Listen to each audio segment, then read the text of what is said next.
Ladies and gentlemen, the leadership detail for the class of 2025.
Midshipman candidates, rise. Ladies and gentlemen, please rise for the arrival of the official party.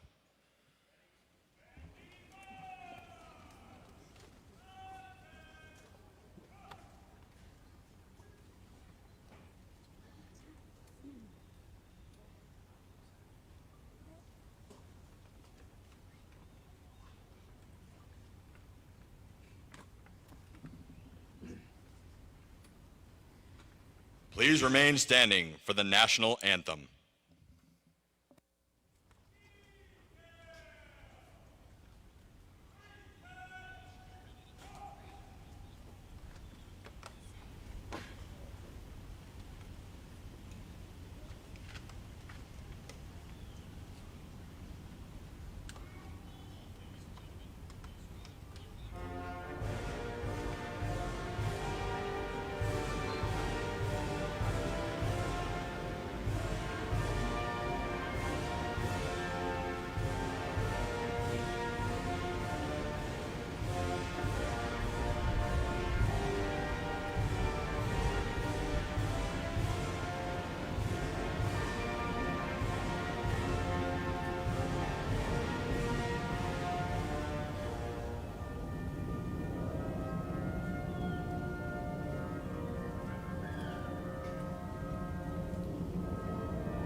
Ladies and gentlemen, Lieutenant Holly Short, Chaplain Corps, United States Navy.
Ladies and gentlemen, please be seated.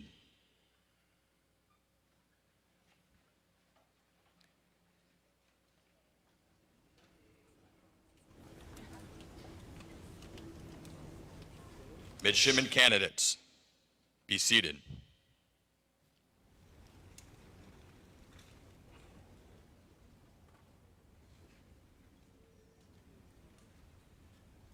The officer in charge of the 4th Class Regiment, Lieutenant Colonel Todd McCarthy, United States Marine Corps.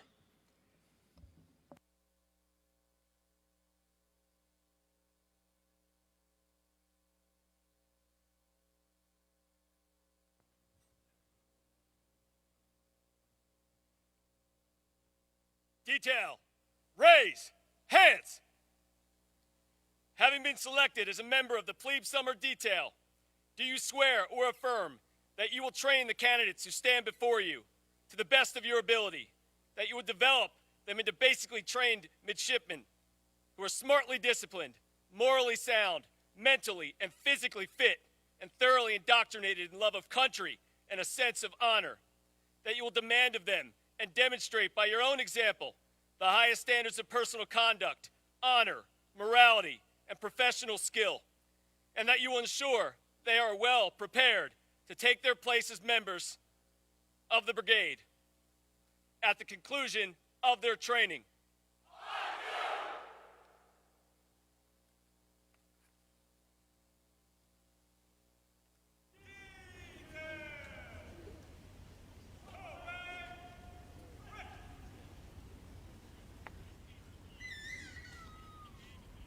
Ladies and gentlemen, it is my distinct honor to introduce the 63rd Superintendent of the United States Naval Academy, Vice Admiral Sean Buck, United States Navy.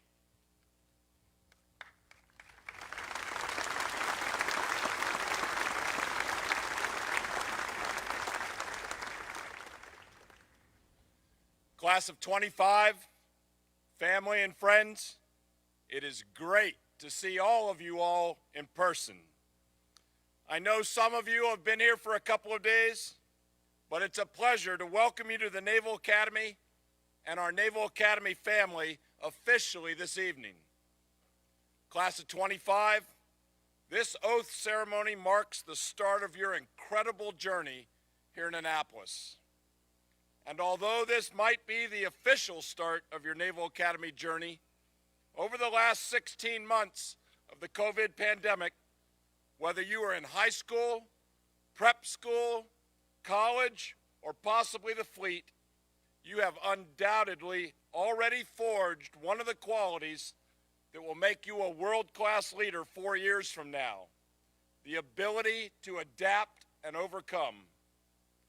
Nothing about the last year has been easy for any of you, but each of you continued to excel and earned your appointment above thousands of other applicants to the Naval Academy. 25, congratulations. We're very proud of you. One of the first passages that your detailers will expect you to know by heart is the Naval Academy mission statement. No doubt some of you all have already begun committing this to memory. As you will learn, everything we do at this institution is a reflection of our mission to develop you mentally, morally, and physically, and imbue you with the highest ideals of duty, honor, and loyalty. Every step you take from this point forward in Annapolis will bring you closer to fulfilling that mission as an officer in the Navy or the Marine Corps. Soon, you will raise your right hand and take the midshipman oath of office. I believe it is important for each of you to understand the history that's embedded in that oath of office and to eternalize the meaning behind your commitment. Military oaths date back to the days of ancient Rome, when soldiers would swear an oath of allegiance to their individual commanders before each campaign. And that idea of pledging oneself to a general, a king, or an emperor would be the backbone of militaries for centuries thereafter. The founding fathers of our great nation revolutionized this oath, refusing to pledge fealty to any one man. And in the throes of war with England, these visionaries instituted the very first rendition of our officer oath, requiring all prospective officers to name the 13 states, swear them to be free, independent, and sovereign states, and declare no allegiance to George III, the King of Great Britain. Following the Revolutionary War, our founders changed the oath once more, taking a groundbreaking leap by requiring all officers to swear their allegiance to the fledgling Constitution rather than a leader. And while this oath would change slightly over the years, the oath which you are about to recite has remained much unchanged since 1884. These words will bind each of you together in support of an idea, a notion of liberty and democracy so strong that it is greater than any one man or woman. Each of you comes to the Naval Academy with your own unique life story, culture, and belief system. You represent all 50 states, our territories, and 13 different nations. The oath you will take today transcends these differences between you. As you recite the oath, appreciate the significance of each and every word. And when you find yourself struggling throughout the summer, and trust me, you're supposed to struggle, I want you to look to your left and then look to your right and know that you are surrounded by brothers and sisters who have sworn to watch your back through thick and thin by raising their right hands alongside you tonight. Now, as you prepare to embark on this journey from plebe to midshipman to officer, I want to share with you the story of Admiral David Farragut, a man who recited this oath in 1810 at the ripe age of 9 years old, and whose accomplishments in service to his country would make him one of the greatest heroes in our naval history. Upon the outbreak of the Civil War, Farragut was assigned to command the Union's blockading squadron in the western Gulf of Mexico, with orders to enter the Mississippi River and capture New Orleans. Initially, in concert with recommendations from his superiors at the Department of War, Farragut decided to take the conservative approach, and he planned a 5-day mortar barrage of the Confederate forts guarding the path to New Orleans. With a tremendous understanding of the battle space, Farragut recognized a flaw in the drawn-out attack and decided to carry out a bolder plan. His naval force would sprint past the first 2 forts in the early hours of the morning with guns blazing. Sure enough, Farragut's daring plan proved successful, and his ships would go on to destroy the Confederate gunboats upstream, land Union troops on the banks, and triumph in the city of New Orleans. Fresh off of his success in Louisiana, Farragut turned his attention to Mobile Bay, Alabama, which was heavily defended by several Confederate forts, the largest being Fort Morgan, where a line of mines, which were known as torpedoes at the time, lay on one side of the bay's channel. Farragut's 14 ships entered the bay in 2 columns, and the lead armored ship, the USS Tecumseh, was demolished by a mine soon after entering the channel. The rest of the vessels immediately slowed, causing mass confusion under the guns of Fort Morgan. David Farragut, recognizing the peril, shouted his famous order, "Damn the torpedoes, full speed ahead." From the very top of his ship's rigging, where he was lashed to the mast for support, Farragut led his own ship, the USS Hartford, into the mines, and when they failed to explode, the rest of his ships followed. Farragut's naval forces soon captured the remaining ports in the region and landed a devastating blow that would help turn the war effort in favor of the Union. So, as we sit here today and you prepare to take this oath to serve your country and uphold the promise of liberty for all, I want you to remember David Farragut and remember his commitment to fulfill that promise and hold his nation together. When his resolve was tested, Farragut held fast to his beliefs and adapted to the challenging circumstances. 25, you are entering an institution and a profession with a history and a legacy unlike any other. And when you doubt yourself this summer, remember that you have pledged yourself to defending an idea bigger than any one man or woman, and use that knowledge to pick yourself up and get back in the fight right away. If not for yourself, for the men and women standing next to you who took the oath collectively together this evening. And for our detailers, this summer represents the greatest leadership opportunity that you will experience during your 4 years in Annapolis. Just like Farragut, you're going to face challenges, and your leadership will be tested. Your success will be measured by your ability to adapt creatively to the circumstances, to work constructively with your peers, and lead your plebes with compassion and inspiration when they're faced with adversity. Remember, the success of 25 as a class will forever be a reflection of your leadership this summer. So to the classes of 22, 23, and 24, as you rise to meet this challenge, I order you, damn the torpedoes! Ladies and gentlemen, it's now my honor and privilege to introduce our 89th Commandant of Midshipmen, Colonel J.P. McDonough, who will administer the oath of office to your sons and daughters.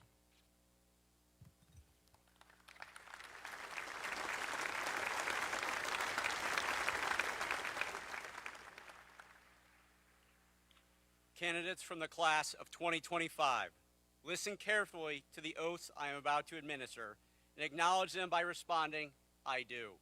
On the command, acknowledge the oath. For 154 years, the United States Naval Academy has welcomed exchange students from partner nations around the world.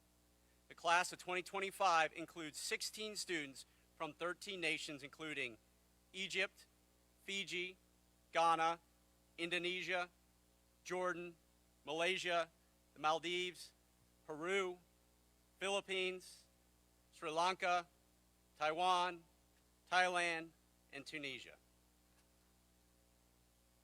Will the 16 international candidates in the class of 2025 please rise?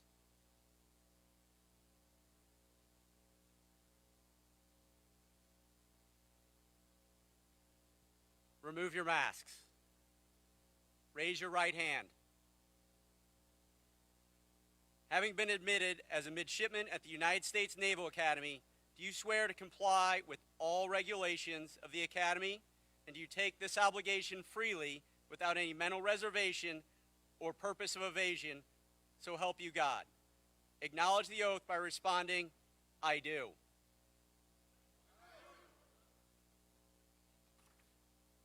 Thank you. Please be seated.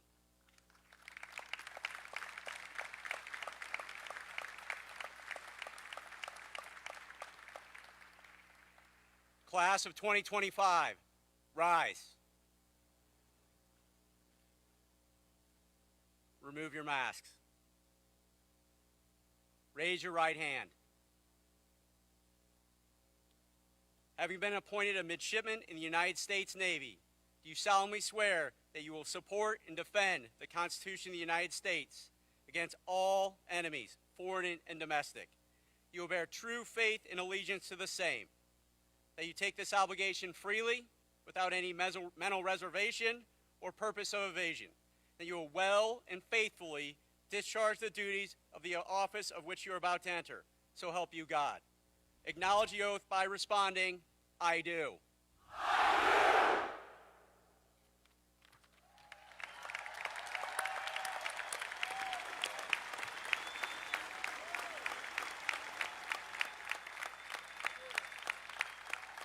Lower your hands.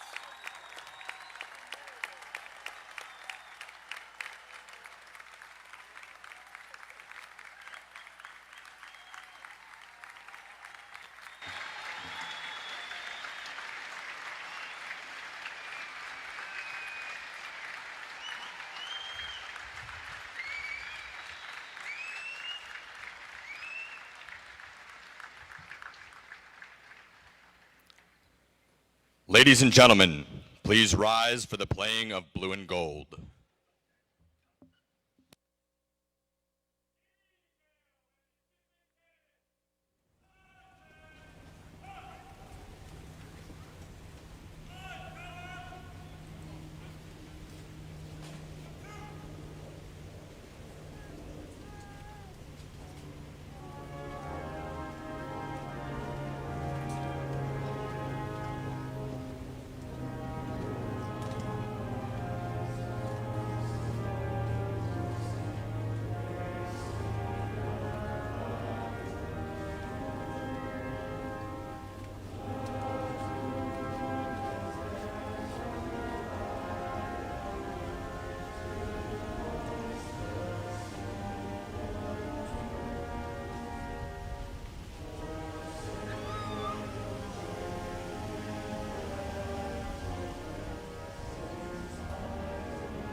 Ladies and gentlemen, please remain standing for the departure of the official party.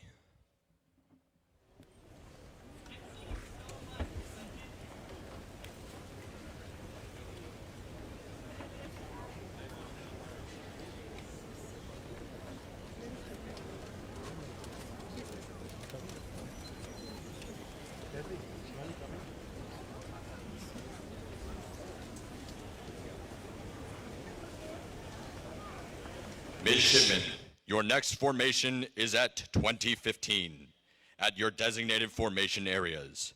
Midshipmen desiring to meet with guests may do so along Stribling Walk, immediately to the rear. Meet by the signs that correspond to the first letter of your last name.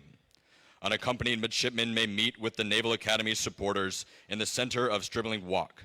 Any midshipmen and their family desiring a personal swearing-in ceremony, please report to the rotunda in Bancroft Hall. Ladies and gentlemen, this concludes the ceremony.